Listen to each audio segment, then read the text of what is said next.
Hi hello नमस्कार सर्वांना नमस्कार. अंकिताज किचनच्या रोजच्या स्वयंपाकमध्ये आपल्या सगळ्यांचं स्वागत. हे बघा आमच्या सोसायटीतून हे बघा हे असं इंद्रधनुष्य दिसतंय. ही आजची सकाळ आहे. जरा पावसासारखं झालं आहे वातावरण. अजून पडला नाही आहे, एकदा रात्री पडला फक्त. झालेलेच आज दाखवायचं आणि मोदक आहेत, चतुर्थीचे मोदक आहेत.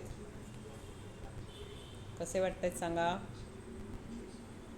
मोदकांची ऑर्डर आणि मोदक आहेत आज सकाळी. हे नाश्त्याला केलं आहे.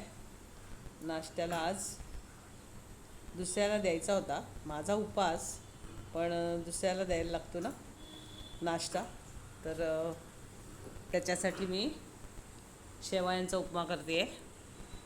हा बघा शेवयांचा उपमा केला आहे. ही कढई ना माझी खूप जुनी आहे, त्याच्यामध्ये भरपूर काम केलं आहे मी, म्हणून ती आता तशी दिसायला लागली. आता बदलायची हळूहळू.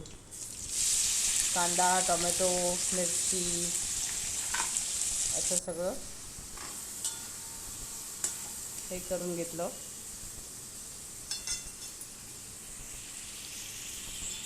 थोडंसं तूप घातलं त्याच्यामध्ये.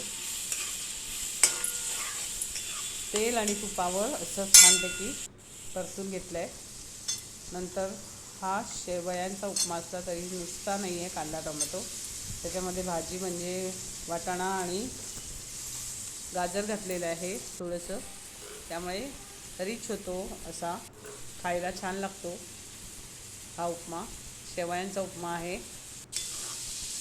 बॉम्बे रोडच्या शेवई आणायची, ती भाजायची चांगली आधी, नुसती भाजायची, भाजलेली नाही आणायची.